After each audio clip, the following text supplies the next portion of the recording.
బండి సంజయ్ మెడకి చుట్టుకోబోతుంది కొడుకుకు సంబంధించిన పోక్సో కేసు. బండి సంజయ్పై ప్రధానంగా 3 ఆరోపణలు ఉన్నాయి.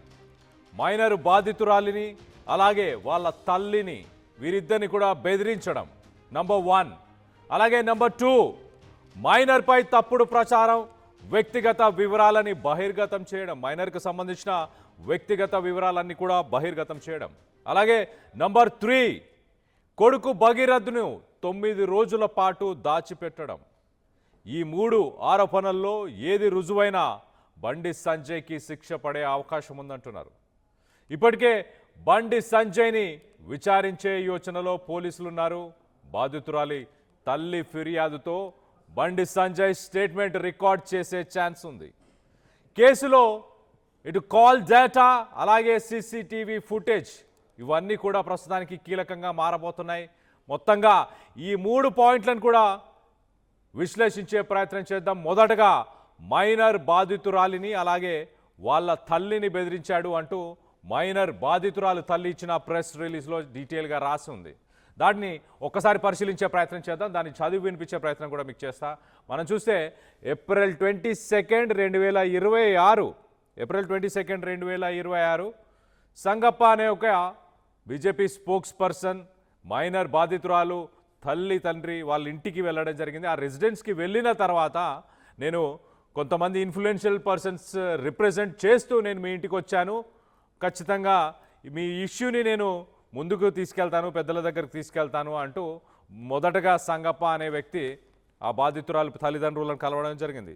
దాని తర్వాత సంగప్ప అనే వ్యక్తి ఎగ్జాక్ట్లీ ఇక్కడే దేర్ఫోర్ మనం ఒకసారి 3rd లైన్లో చూస్తే there after on 23rd April 2026 అంటే మొదటగా ఈ సంగప్ప అనే వ్యక్తి ఏప్రిల్ 22 ఫస్ట్ లైన్లో చూడొచ్చు.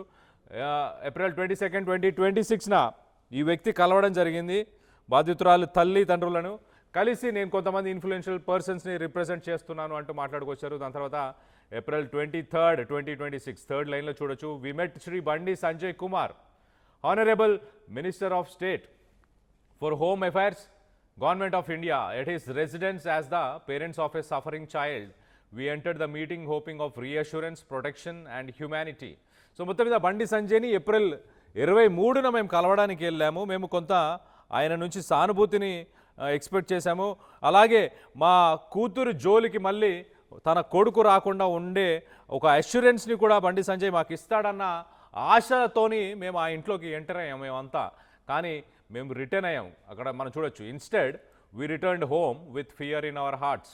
Certain statements allegedly made regarding political influence, supporters and consequences for people who trouble the family. So మొత్తం మీద we returned home with fear in our hearts. మేము ఎంతో భయభ్రాంతులకు గురై ఇంటికి చేరుకున్నాము, గుండెల నిండా భయమే ఉండిపోయింది మాకు అంటూ ఆమె చాలా క్లియర్గా మెన్షన్ చేసింది. అలాగే కొన్ని స్టేట్మెంట్స్ని కూడా చేశారంట. ఎలాంటి స్టేట్మెంట్స్? రిగార్డింగ్ పొలిటికల్ ఇన్ఫ్లుయెన్స్, అంటే రాజకీయ బలం, రాజకీయంగా మాకు ఎంత బలం ఉంది, అండా ఉంది అన్న మాటలని బాధితురాలు తల్లిదండ్రులకి వినిపించారంట. అలాగే సపోర్ట్ ఉంది మాకు, రాజకీయంగా మాకు ఎంతో బలం ఉంది, బలగం ఉంది. అలాగే ఒకవేళ మా జోలికి, మా ఫ్యామిలీ జోలికి వస్తే కనుక మీరు ఎలాంటి కాన్సిక్వెన్సెస్ ఎదుర్కొంటారో, అంటే ఎలాంటి పర్యావేశాలు ఎదుర్కొనే అవకాశం ఉంటుంది అంటూ కూడా చాలా డీటెయిల్గా చెప్పారంట. అలాగే ఇంటిమిడేటెడ్ అస్, అవి మమ్మల్ని ఎంతో భయభ్రాంతులకు గురి చేశాయి, అలాగే చాలా డిస్టర్బ్ సైకలాజికల్గా మానసికంగా ఎంతగానో డిస్టర్బ్ చేశాయి అంటూ చెప్పుకొచ్చారు. అలాగే లాస్ట్ 3rd లైన్ ఒకసారి మనం చూస్తే, from that day onward my daughter and our family have lived under constant fear and emotional pressure. ఆ రోజు నుంచి అంటే ఏప్రిల్ 23 నుంచి మే 8 కేసు ఫైల్ అయింది. ఏప్రిల్ 23 నుంచి మే 8 అంటే సుమారుగా 2 వారాల పాటు, 2 వారాల పాటు కూడా మేము భయంతోనే బతికాము. అనుక్షణం భయంతోనే, కాన్స్టెంట్ ఫియర్ అంటే ప్రతి క్షణం మేము భయంతోనే బతికాము. అలాగే ఒక ఎమోషనల్ ప్రెషర్తో బతికాము, అంటే మానసికంగా కూడా ఒత్తిడి ఉంది మాకు అంటూ చెప్తున్నారు. మరో పక్కన లాస్ట్ లైన్లో we respectfully request independent verification and investigation into this circumstances.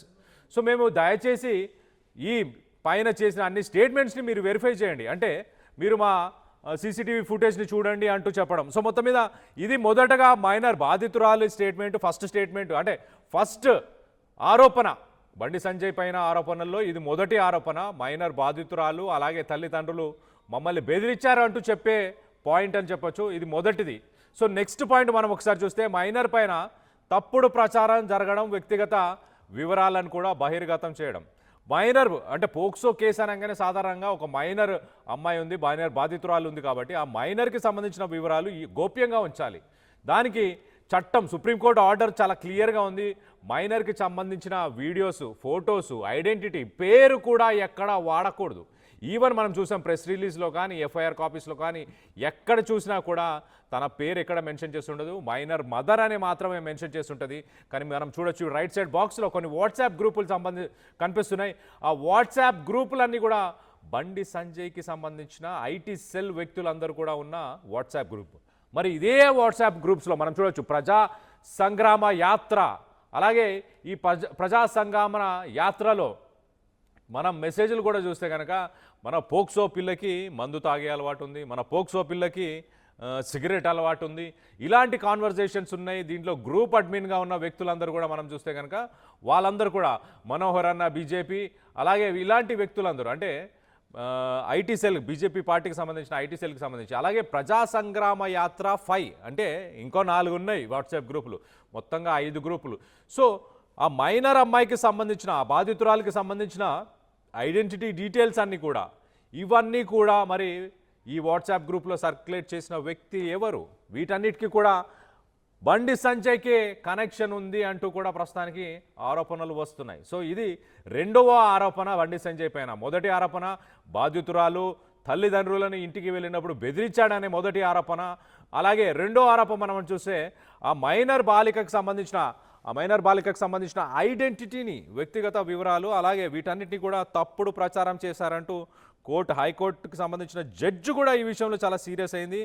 ఎవరైతే తన ఐడెంటిటీని రివీల్ చేశారో వాళ్ళందరినీ కూడా ఇమీడియట్గా వాళ్ళందరిపైన కూడా ఒకసారి యాక్షన్ తీసుకోవాలి అంటూ జడ్జి కూడా సీరియస్ అయిందంటే అర్థం చేసుకోండి పోక్సో కేసులో ఎంత స్ట్రిక్ట్గా వ్యవహరిస్తారో, ఎంత గీత దాటారో. ఈ గ్రూప్స్లో ఆ అమ్మాయికి సంబంధించిన ఫొటోస్, వీడియోస్ ఇవన్నీ కూడా రివీల్ చేయడం, సర్క్యులేట్ చేయడం జరిగింది.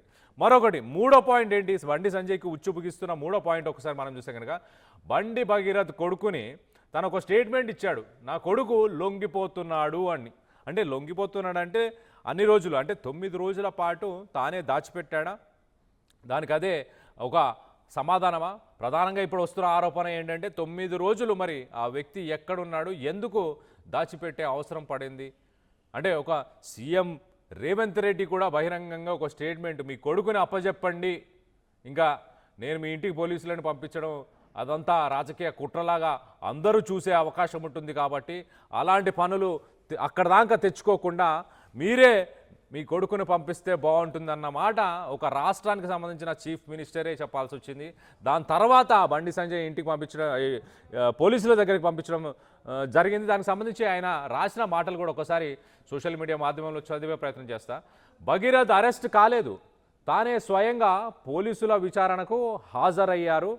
2 న్యాయవాదుల సమక్షంలో పేట్ బషీర్బాద్ పోలీస్ స్టేషన్కు వెళ్ళిన భగీరథ్.